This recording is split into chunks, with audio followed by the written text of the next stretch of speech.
Mr. President, I rise today in support of the resolution introduced by my colleague from Virginia, Senator Kaine, to overturn the emergency declaration for the northern border that is being used to impose tariffs on goods imported from Canada.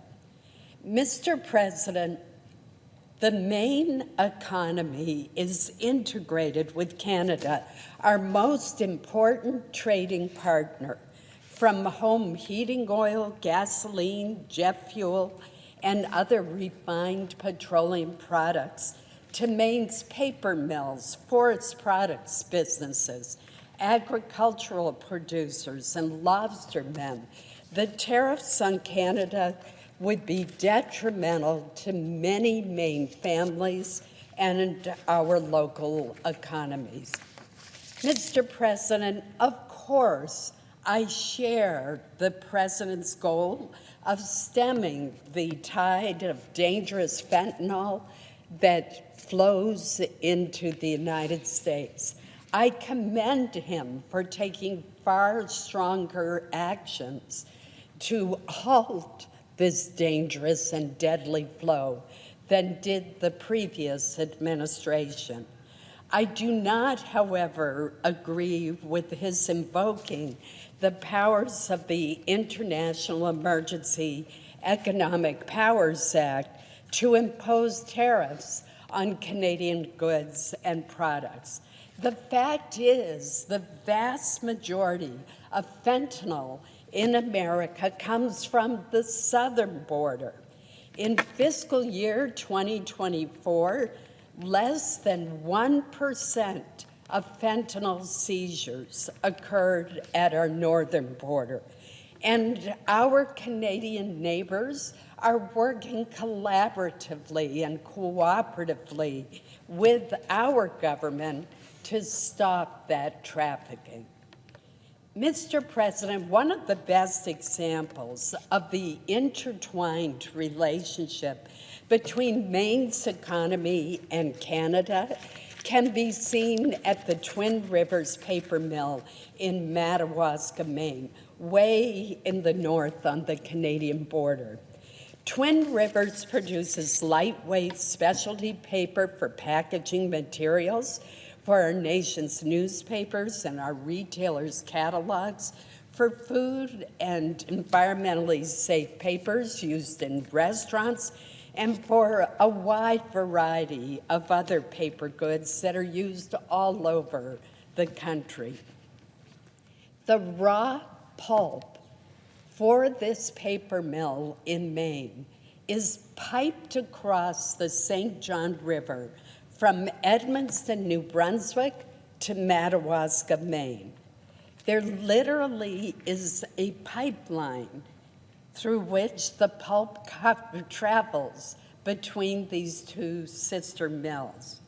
A tariff placed on this pulp would jeopardize the financial well-being of this vital paper mill, which employs more than 500 people in rural northern Maine. There is not another big employer in that area that could possibly compensate for the loss of those 510 direct jobs. And that doesn't include the indirect jobs, the truck drivers, the loggers, the restaurant owners who would be harmed by the closure or reduction in the operation of this vitally important mill. The tariff would not only devastate Twin Rivers, but also harm hundreds of Maine families. Another example of our integration with Canada is in energy. 95% of the heating oil that is used by most Mainers to heat their homes comes from refineries in Canada. Irving Oil, a Canadian-based company, has 150 gas stations in Maine and supplies 2/3 of the state's gas, diesel, and heating oil. This includes, Mr. President, 100% of the jet fuel that is used by the Air National Guard base in Bangor. Maine consumers, Maine businesses, and the U.S. Department of Defense, our own Department of Defense, would bear the cost of that Canadian energy tariff. Mr. President, Canadian tariffs would also harm many Maine farmers, lobstermen, and fishermen. According to the Maine Potato Board, 90% of the potash, which is the fertilizer used for growing potatoes, is imported from Canada. Fertilizer accounts for 11% of total input costs to grow our great Maine potatoes. Tariffs on imports like fertilizer will only hurt Maine potato growers. And Mr. President, I grew up in Aroostook County.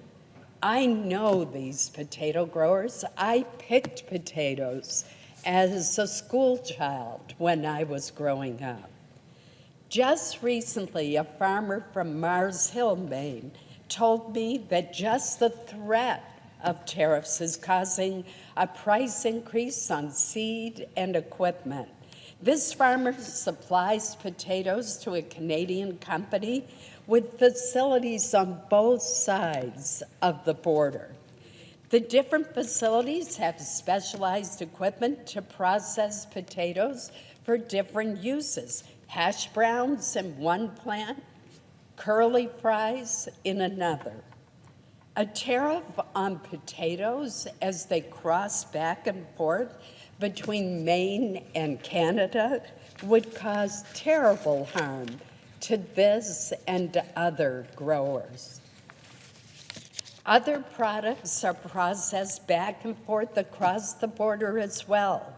For example, many Maine blueberries are processed in Prince Edward Island. Maine also sends between $200 million and $400 million worth of lobster to Canada each year for processing. There are 240 lobster processing plants in Canada, but only 15 in the United States. I share the President's goal of getting more of that manufacturing done in the state of Maine, done in the United States. But the fact is that if we impose these tariffs on Canadian processing, it's going to be our Maine lobstermen who will bear the cost. It's going to be consumers who bear the cost. I'd like to make mention of another industry that would be affected as well, and that is the aquaculture industry. In Washington County in far eastern Maine, Cook Aquaculture is one of the largest employers with more than 200 direct jobs throughout the state. While they have a processing plant in Machias, Maine, the first step of their salmon processing occurs in Canada before re-entering the United States for finishing. At a time when the Maine aquaculture industry is growing, these tariffs on Canada would jeopardize current jobs and also block future ones. Mr. President, close relationships between and among families on both sides of the border are very common in the state of Maine. It's typical of communities ranging from Calais in the east, Fort Kent in the north, and Jackman in the west. You see it all across the northern, eastern, and western parts of our state. because our communities are so integrated. It is not surprising to me that I had a conversation with members of the tourism industry in Maine just this morning who told me that they're seeing cancellations by Canadian tourists who have come for years to vacation in Maine. Old Orchard Beach, for example, is known for the number of Canadian tourists. We don't want to discourage these Canadian tourists who are so vital to Maine's economy from vacationing in Maine because they are so angry at what has happened. Maine families benefit from more than $900 billion in goods and services that are exchanged between our two countries every year. It is crucial that we remain a dependent and vibrant global trading partner, particularly with Canada.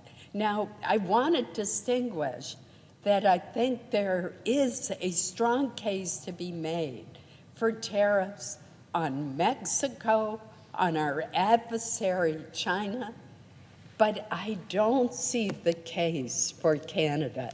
There are areas where Canada does need to do better, and the dairy industry is one. And I hope that we will see that result.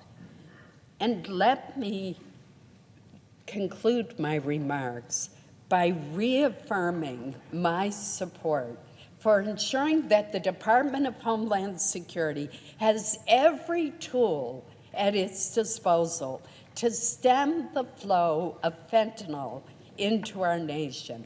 But unlike Mexico and China, Canada is not complicit in this crisis, and we should continue working with our Canadian allies to secure the northern border, not unfairly penalize them.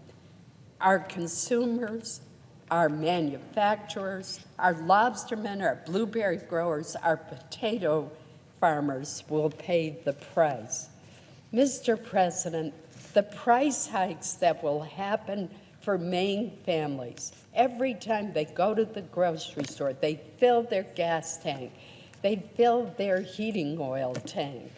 If these tariffs go into effect, will be so harmful.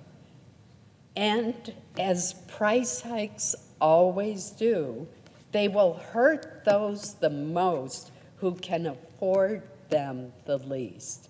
Therefore, I will support this resolution, and I urge my colleagues to do so likewise. Thank you, Mr. President.